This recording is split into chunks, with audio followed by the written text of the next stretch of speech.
good to see all of you this morning. Thank you for being here with us. Y'all that usually attend boys class, just a quick note, we're only got 2 more classes left. We're going to have class today, and then Lord willing, we'll have it next Sunday, and that'll be our last class for the year. So we're getting to the close of boys class. And of y'all that come, especially those that don't have young boys that are doing it, we really appreciate it. And I know the boys really appreciate it because, let's be frank, it is a lot easier to lead singing when you have capable women that can sing lead with you while you're trying to lead. And so we're very thankful for that. If you're turning to the book of Daniel, we're going to stay parked in the book of Daniel the whole time this morning. Many of y'all know this story, and I don't think it's necessarily going to be new to everybody in this room. But Daniel was taken captive by Nebuchadnezzar. He's taken from his home in Israel and thrown into this foreign country, Babylon, with a different language, with different gods, with different everything. And he lived there, as far as we know, for the rest of his life.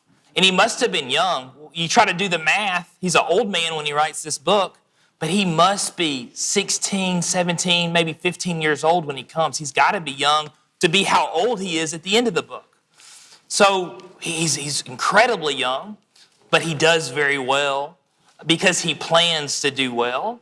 And what I like to do here at the beginning is just read Daniel chapter 1. It's only 21 verses, but I'm going to read it out of the NET. The NET is a great version, but it's usually a version not a lot of us read out of. And sometimes I find that when we read the Bible out of versions that we're not familiar with, it kind of forces us to listen to it with fresh ears. And so that's what I'd like to do.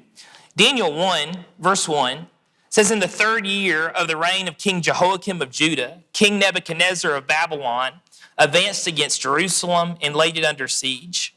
Now the Lord delivered King Jehoiakim of Judah into his power, along with some of the vessels of the temple of God. He brought them to a land of Babylonia, to the temple of his God, and put the vessels in the treasury of his God.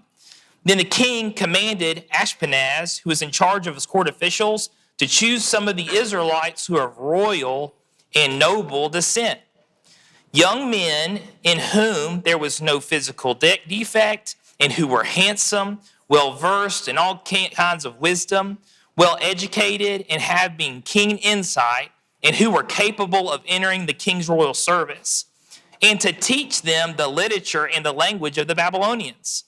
So the king assigned them a daily ration from his royal delicacies and the wine he himself drank. They were to be trained for the next 3 years. At the end of that time, they were to enter the king's service. As it turned out, among them, these young men were some from Judah, Daniel, Hananiah, Mishael, and Azariah. But the overseer of the court officials renamed them. He gave them Daniel the name Belshazzar, Hananiah he named Shadrach, Mishael he named Meshach, and Azariah he named Abednego. But Daniel made up his mind that he would not defile himself with the royal delicacies or the royal wine. He therefore asked the overseer of the court officials for permission not to defile himself. Then God made the overseer of the court officials sympathetic to Daniel. But he responded to Daniel, I fear my master the king. He is the one who has decided your food and drink. What would happen if he saw that you looked malnourished in comparison to the other young men your age? If that happened, you would endanger my life with the king. Daniel then spoke to the warden, whom the overseer of the court officials had appointed over Daniel, Hananiah, Mishael, and Azariah. Please test your servants for 10 days by providing us with some vegetables to eat and water to drink. Then compare our appearance with those of the young men who are eating the royal delicacies. Deal with us in light of what you see. So the warden agreed to the proposal and tested them for 10 days. At the end of the 10 days, their appearance was better and their bodies were healthier than all the young men who had been eating the royal delicacies. So the warden removed the delicacies and the wine from their diet and gave them a diet of vegetables instead. Now, as for these 4 young men, God endowed them with knowledge and skill and all sorts of literature and wisdom. And Daniel had insight into all kinds of visions and dreams. When the time appointed by the king arrived, the overseer of the court officials brought them into Nebuchadnezzar's presence. When the king spoke with them, he did not find among the entire group anyone like Daniel, Hananiah, Mishael, or Azariah. So they entered the king's service, In every matter of wisdom and insight the king asked them, he found them to be 10 times better than any of the magicians and astrologers that were in his entire empire. Now Daniel lived on until the first year of Cyrus the king. And that's like 70 years later. It is a long time right there at the end. We were familiar with that story, most of us, but the general grasp is that they've been taken from Jerusalem, they've been captives now here, and they receive all this training. As they're receiving this training, Daniel does not want to eat of the royal delicacies or the royal food that's being provided for him, so he makes a deal with the warden. Give me 10 days, and if I'm looking worse for wear, then we'll stop. But if I'm looking okay, then allow me to continue to only eat vegetables and water. And God supplies and provides for Daniel and his 3 friends. And they're able to not eat the royal delicacies. And even the warden puts everybody on Daniel's diet, maybe thinking that it was the diet that was doing it, right? And of course, they're rewarded at the end there. What I want to do is pick apart this story, though, and talk about Daniel's identity throughout this chapter, and maybe really throughout the entire book. That Daniel somehow is hold on to his Hebrew identity, even though these people are trying to strip it completely away from him. And you can tell very quickly, they are trying to change his identity, apparently, up here on the screen. I'll tell you what, I don't know if my brain just fixes it all week, but this is an old PowerPoint, and I somehow didn't even see that. But they tried to change Daniel's identity, didn't they? He was removed from his home and forced to live in Babylon. And you've got to think they go and they take teenagers. And they take those teenagers to a different place, right? If you went and kidnapped Andrew at 30-something years old, and you're going to go take me somewhere different and try to convince me to believe different things or be a different person, how well are you going to be able to convince a 30-year-old to change? I don't think they're going to have a hard time with me, right? What about some of y'all are 60? How good of a job are they going to be able to do to take a 60-year-old and put him in a different world and change his identity? No, that's a worse decision, right? That's going to be a problem. But how easy is it to take a 15-year-old and change his identity? That is easy. Why is the draft so young? The draft's young because those are the age group that not only they have the energy to do what they want them to do, but they can change them to do what they want them to do at that young. When you're drafting 28-year-olds, you run into problems because those 28-year-olds don't do what you tell them to do. And so I think the beginning of all this is the youthfulness of when they're kidnapped and taken to live in Babylon. He was forced maybe to teach or learn the literature and language of the Babylonians. And different translations kind of put different verbs there with that. But can you imagine being someone in the U.S.? We grow up on a certain type of literature. We obviously speak the language that we speak.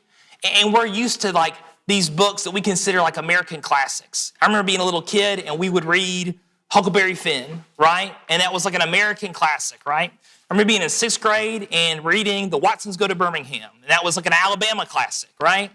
And we would have these books that we consider precious to us and as part of our identity. This is our literature. This is our language. And what are they going to do with that?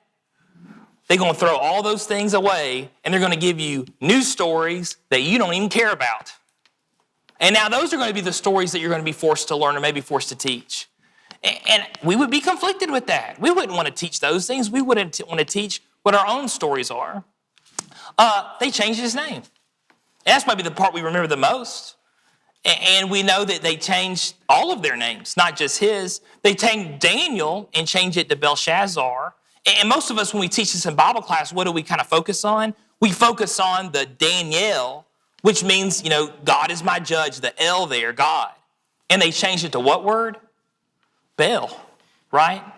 And sometimes we go the route and think maybe he's talking about like the gods of Babylon. Maybe so. The word Bel just simply means Lord. It could be talking about like Nebuchadnezzar, that Nebuchadnezzar's my judge. I'm not sure. And actually, I'd like to talk more about the word Bel tonight. But they completely changed his name, right?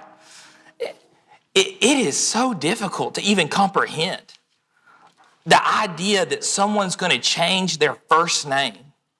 And now you and everybody else is forced to go by that different name, right? When God does it, it seems to be like a blessing. When he changes Abraham to Abraham, or Jacob to Israel, okay, well, God's intervening. This is a big deal. When Paul changes his name, it seems to be he chose himself to change his name. And okay, he liked to go by the same. And we can all kind of tell how Saul and Paul really go together really well. You're not really having to change the sound. But having to go from Daniel to Belshazzar? Can you imagine the warden going, Belshazzar, Belshazzar. Oh, he's talking about me, right? And maybe a name you don't even like. It's certainly forcing to change his identity. And even here, Daniel only finds 3 others that were concerned enough to do this thing with him. How many Hebrews had they kidnapped? I imagine it wasn't 6 or 7 of them. I imagine it was at least hundreds, if not thousands. And here, amongst this group, there's only 4 of them that are ever talked about. What have all these other Hebrews done? You wonder if they've just given up and said, well, I guess this is how things are. And they're not part of the story because they don't have any concern about their identity changing. They eventually try to feed him the royal food. Now, this is tough, and I don't think we have very much of a straight answer. What's wrong with the royal food? Sometimes we talk about it being unclean. I have a hard time understanding it would be an unclean just for the sole fact that Daniel says that he'll submit at the end and he'll eat it if the plan doesn't go according to plan. I don't know if that would have been the right decision if it was a sinful thing to eat. I wonder more likely is if it was meat that was sacrificed to Babylonian gods. And that was the issue. And that's a commonplace in the Gentile world. That was also commonplace in the Hebrew world for Jehovah, right? If you wanted to eat meat, where was that meat slaughtered? Well, it was slaughtered by a priest at the tabernacle or the temple, and they were all considered peace offerings. And so even the meat you ate as an Israelite was considered peace offerings to Jehovah. Well, it seems like Nebuchadnezzar does the same thing. And if you're going to eat at Nebuchadnezzar's house, you're probably going to eat after meat that's been offered to Nebuchadnezzar's gods. Why would Daniel say that he wouldn't want to eat these? Do you think this was just another attack on his identity? And he was just trying to put just one stopper on at least this thing? More likely, personally, I think that's the route the story goes. But what did Daniel do? Daniel had obviously previously decided that he was going to hold on to his Israelite identity. And the New King James, we're probably more famously, what does he say? That he purposed in his heart not to defile himself with the king's delicacies. When did he decide not to eat the king's food? Was it when it was put before him? Was it days after he'd been captured? Or was that really something that originated something years before he was ever put into captivity? I really wonder if it was something that was years before he was ever put into captivity, that he had previously decided this, meaning he already believed he was a true Israelite before this event, right? And I say true Israelite like Paul says it in Romans, that there's a true Israel that's actually loyal to God. Does Daniel believe he's a true Israelite? Of course he does. And he's already decided that he's going to protect and preserve his true Israelite identity beyond anything else. I remember going to college. I remember being in Tuscaloosa.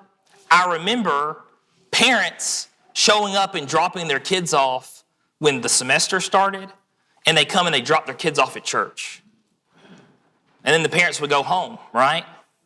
And we might, on those first days of the semester beginning, you'd have like 400, 500 students there. And then how many did you have the next week? You might have 50. I mean, it was just an incredible drop-off when mom and dad aren't there to force you to go to church. And then always it's sad because at the end of the semester, what do you end up with? And I remember Justin Roberson talking about this, who was preaching there at the time. You end up with concerned parents calling the preacher there, asking if he can do something. Well, of course the preacher wants to try to do something, but what is the preacher going to do in 4 months that evidently you weren't able to instill in them for years? There's really nothing the preacher can do. And the fact of the matter is, kids that move out and fall away immediately, let's just all face it. They weren't converted in the first place. Were they true Israelites when they lived at home? No, true Israelites stay true Israelites even when they leave home. So of course, when's the time to start being serious and obeying God? Right now is the time to be serious and start obeying God before the crisis happens. Because all the crisis is going to do is reveal whose identity we really are. Are we whatever the world wants us to be? Or are we true Israelites indeed? You know, obviously Daniel's identity, though, was at home, even though these identity changes things were happening to him, right? And I think there's two passages that make that very clear. The first one is here in chapter 1, starting here in verse 3. Notice here who's the group of people that they're taking to be the ones that are going to be these tutors or these wise men and work for the royals. Verse 3, the king commanded Ashpenaz, who was charge of his court officials, to choose some of the Israelites who are of royal and noble descent. Meaning Daniel, Hananiah, Azariah, and Mishael, what families were they from in Israel? They were from the royal families, right? And so if we're kind of in a timeline here, this is only a few years after King Josiah has died. And we all know the story of King Josiah. What was the story of King Josiah? It was all about him trying to restore Israel back to God. And he brought back the temples. He even went up into Samaria and he destroyed things that had been made hundreds of years ago to pagan gods. He even tried to do some things for Samaria, right? So there was a weird time in Israel in the days of Josiah. And Jeremiah explains this pretty well, that it's the royal class that wants the people to serve God, and it's the masses that don't want to serve God. Why is that so funny? Because usually in the real world it's flipped. Right? It's usually the story is you have this elite group that doesn't want to serve God, but the masses do, and they're challenging each other. In Josiah's day, it was the opposite. So when Daniel here is from the royal family, what do I assume? I assume his family had connections to Josiah. I mean, that's why he was taken. Do you think that it's possible that the things that Daniel was, he had learned from his families at home back in the days of King Josiah? I don't think that's a far stretch to believe that. And that really sort of fits the pattern that who is these people? These are people or families that were associated with King Josiah, and it was their children that were kidnapped and taken into captivity. And that's a verse I usually gloss over often. We learn later in Daniel chapter 6, and of course this is the story of Daniel in the lion's den, that he prayed towards his home 3 times a day. Was Daniel here even as an old man still concerned about home? Yes, he was. And I think that's because he held that to his identity. Let's turn to chapter 6 really quickly. Look at verse 10. This is how the other governors know how to trap Daniel into breaking the law, because this had been his habit for so long. Daniel 6:10, it says, now when Daniel knew that the writing was signed, he went home, and in his upper room with his windows open towards Jerusalem, he knelt down on his knees 3 times that day and prayed and gave thanks before his God, as was his custom since his early days. My first question about that passage, how long has he been doing this? He's been doing it for something like 70 years. Apparently, when he was a teenager, this is something he did, right? Because it says, which was his custom since the early days. Since when he had first arrived. And now here, he's an elderly man, and what does he still do? He still prays towards Jerusalem 3 times a day. Does he still care about his home? Yes, he does still care about his home. And we'll be perfectly clear about it, though. Why does he care so much about his home? Well, it's to the person that he's praying to towards his home. It's not the home itself. It's associated in his mind with his God. Because he prays towards Jerusalem, but it says that he gives thanks to his God 3 times a day, right? So why is the home so important? The home's so important because the God who he associates with that home. Holy Jerusalem must live in his mind. And the reason why I say that is this.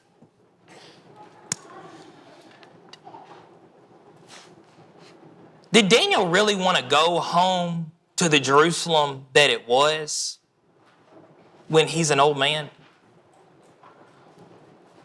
The Jerusalem that was during Daniel 6, it doesn't exist. It's just like a barren landscape. Daniel can't go to the home he left. It doesn't exist anymore.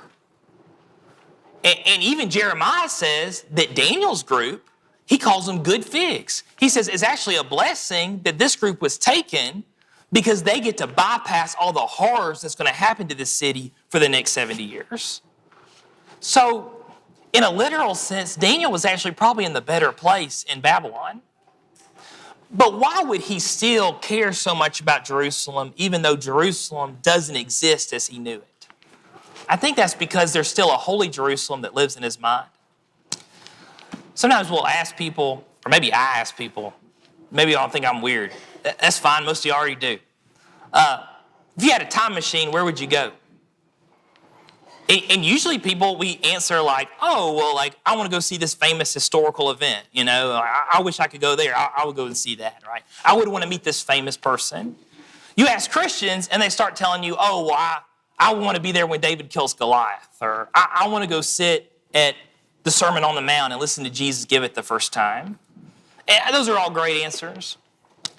If any of us had a time machine, and I usually get this answer as well when I have people talk about it, would you just want to go home like 15, 20 years ago? Just visit? I would. I'd love to go to Prattville and be able to visit it back in 2005. Why? Because there's a lot of people there that aren't there anymore. And it's sort of the only way I would be able to go home. That home lives in my mind. It doesn't live in real life. We'll go to the beach every once in a while, and I usually plan my trip where we can leave and we can go to church at Prattmont on Sunday night. And that's the church that I grew up at. And I'm kind of excited. Every time I go, I'm a little bit excited. Okay, you know, I got my wife with me. I got 3 kids. There's a lot of people there that I'm excited to see, right? We get to go, and I only know about half the people sitting in that congregation. I'm thankful for them because the only reason why Prattmont still exists is because of the newer people that come in and turn the group into their home, right? I'm very thankful for them, but I don't know any of them. And every time I go back, the group that I do know is smaller and smaller and smaller. And you sit there and I think, you know what? Prattmont, in my mind, is very different than the Prattmont in real life. I imagine many of you feel the same way about Gardendale. I feel the same way about Gardendale. I would love if I had a time machine and I could go visit Gardendale back in 2013. There's a lot of people I would want to talk to. There's a lot of people I would want to see. And there's a Gardendale in my mind that doesn't exist in real life. And I think Daniel, very much in the same way, as he prays towards Jerusalem and gives thanks to his God 3 times a day, what's the Jerusalem in his mind? It's not that burning wreckage out there where the coyotes live. It's the Jerusalem back in 605, right? It's the Jerusalem that he left. That's the one that he thinks of in his mind. And that's why I kind of say holy Jerusalem, right? The real Jerusalem, the one that he actually associates with God and at one time was associated with his God. So is that significant? I think that's very significant that Daniel has held on to that part of his identity. And part of that identity really only exists in his mind. It doesn't exist in real life. Daniel 9, he also goes through great lengths to rebuild his home even after 70 years later, right? Turn over to chapter 9 with me. This is Daniel's prayer. And basically it begins by saying that he was reading the book of Jeremiah, and he knew that Jeremiah gave a timestamp on how long this captivity would last. It would last 70 years. And Daniel's done the math, and he understands the 70 years are up. So basically he prays to God to forgive the people so that they can return home. Look at verse 20 with me. It says here, now, while I was speaking, praying, and confessing my sin and the sin of my people of Israel, and presented my supplication before the Lord my God for the holy mountain of my God. And of course, what's the holy mountain of his God? It's holy Jerusalem. And what is Daniel willing to do to try to save holy Jerusalem? He's going to confess the sins of the people, and he's going to confess his own sins. And he's willing to put himself in this very humble, submissive place just to give holy Jerusalem a chance to be reborn, right? Not only does he pray this thing to God, but what does he also do? And we know this because we have the book sitting in our lap. He also publishes it. And you've got to think how strange it is where we do give very personal, private, important prayers. And we know about those prayers. Do y'all usually write those prayers down and hand them out and maybe mass produce them and let everybody see?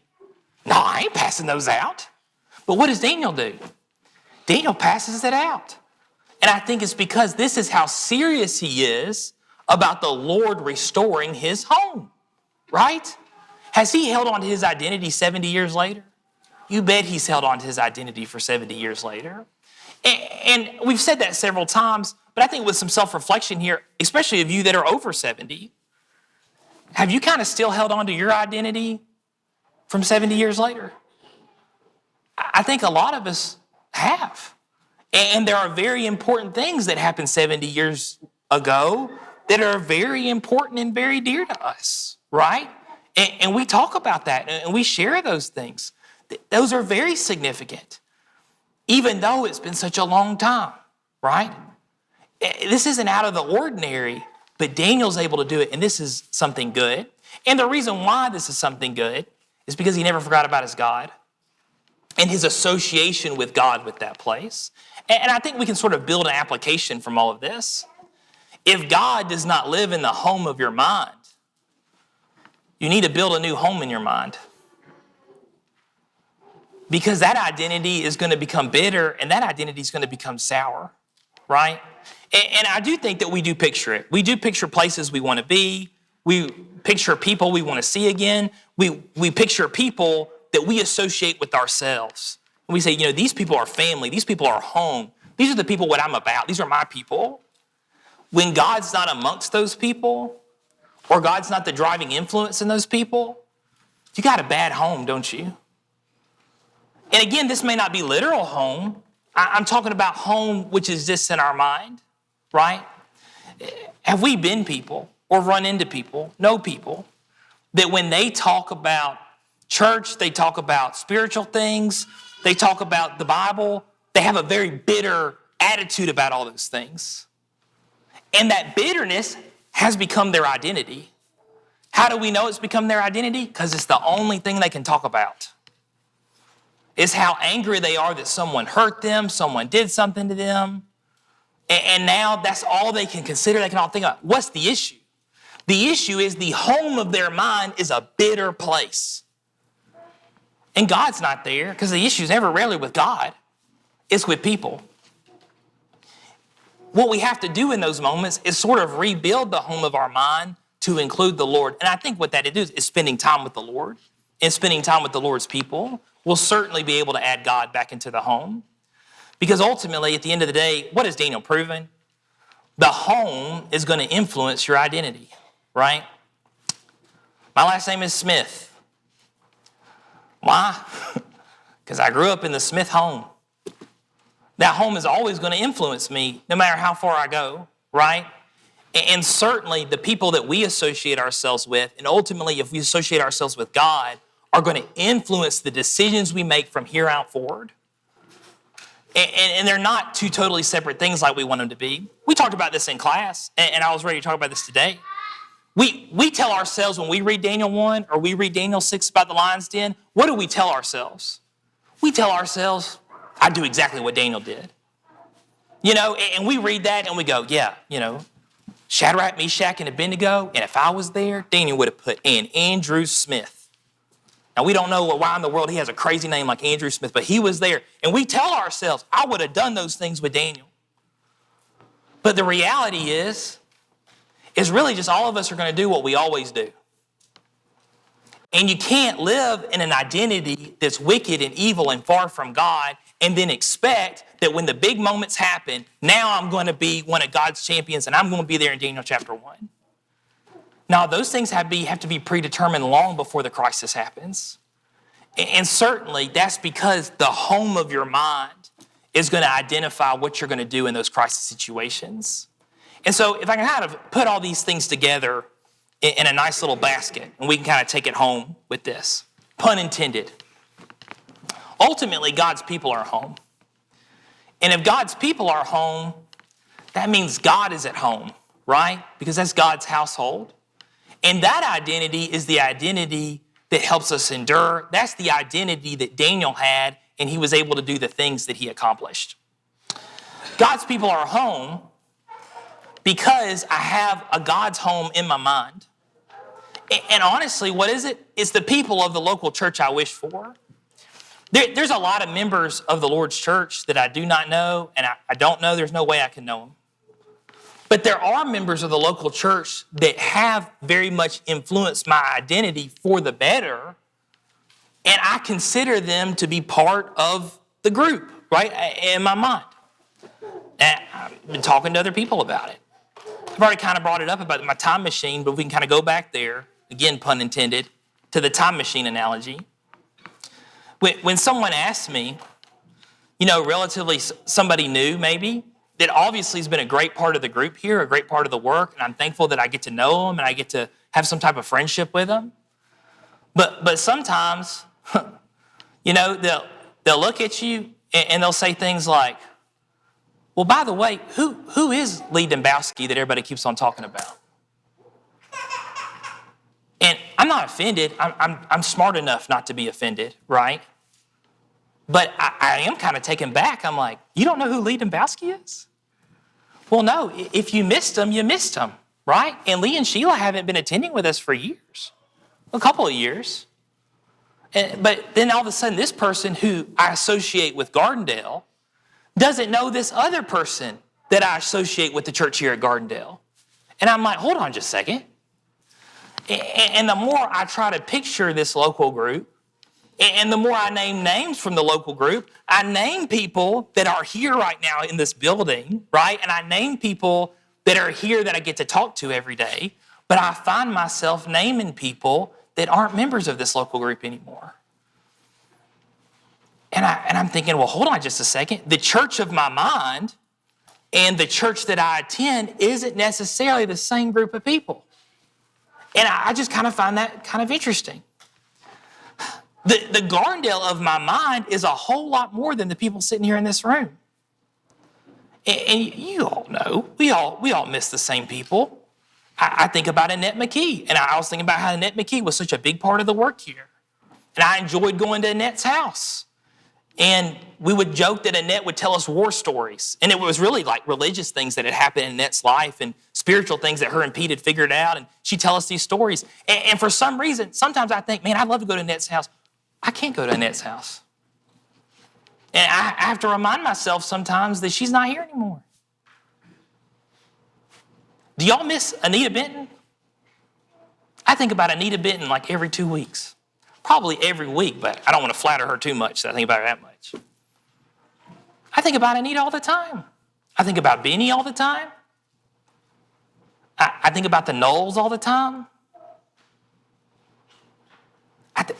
I miss Darren and Nancy. And I know they're not dead.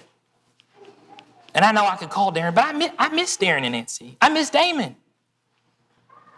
And there's all these people that in my mind make up Gardendale that don't go to Gardendale anymore. Right? What I even found even more interesting is when I'm having Bible studies with people or I'm trying to talk about God, I'm trying to think, I'll use things I've learned at Gardendale for the past several years, and I'll sometimes even say things like, well, Darren used to always say, and I'll say what Darren used to always say. Well, Benny used to tell me this, and I'd say what Benny used to tell me. Often I'll find myself saying, well, Rusty always says, and I say what Rusty says, right? Have these people influenced my identity? Yeah, they've influenced my identity for a whole long time. When I moved here, I was like 22 years old. I was very influential. I was being influenced, is what I'm trying to say. I was the one that was being influenced. And now I'm in my 30s, and I still say things all the time. Well, I remember Alan telling me this, and that's how I teach and I explain things. Have these people become my identity? Yes, these people have become my identity. I go to church, and I think I'm going to go see Miss Donna. The group here is not the group in my mind. And yet, I still think that's the group I'm a part of. The people of the local church that I wish for, with the new and the old. I think I find myself realizing that only the universal church will truly hold. And the more and more I long for the local church of my mind, what do I realize I'm actually longing for? I'm actually longing for the church universal, the body of Christ. Because that's where all those people still are, right? What would Daniel say? Daniel would say the holy mountain. And I think I would say with the Revelation, the holy Jerusalem. That is my identity. That's what I'm longing for. And I come to kind of realize this. Even though Prattmont and Northwood and Gardendale, of course, hold these very special places in my heart, ultimately, and what I need to grow into, is that it's the universal church that holds my heart. And the universal church is my home. And if Prattmont doesn't exist tomorrow, and Northwood doesn't exist tomorrow, and Gardendale doesn't exist tomorrow, what do I still have? I still have home. I still have the universal church. But I can only see it in my mind, right? Like only Daniel could see Jerusalem in his mind. If only the universal church will hold these people, then ultimately, when's that the place that's going to be literal? Well, only heaven will hold the people that I identify with. And if I can hold on to that thought, every decision I make now is based off that heaven identity, not that identity of something earthly. And I think when we kind of encapsulate all these things of Daniel's identity together, it makes Philippians 3 make so much more sense. For our citizenship is in heaven, from which we also eagerly wait for the Savior, the Lord Jesus Christ. Why do I eagerly wait for the Savior? Well, one, I want to be with Jesus. And the central of home, he is the center of home, right? Secondly, I want to be where the universal church can meet in all one place. And then the church of my mind will be literal, right? And the people that I associate with my own identity will all be there together in one place. And if I can keep heaven in my foresight and live as if I'm a citizen of heaven, just like Daniel lived like he was a citizen of Jerusalem, even though he was in Babylon, oh, what the world of the difference that would make in our conduct. Thank you for your close attention. If there's anyone here that needs to be part of God's household, Jesus has made that possible, and he's great through sacred sacrifices to make that possible. If there's any way we can spiritually assist, whether it be joining Christ in baptism or you need the prayers of this congregation, we want to help you in that way. If you'll come forward as we stand and sing.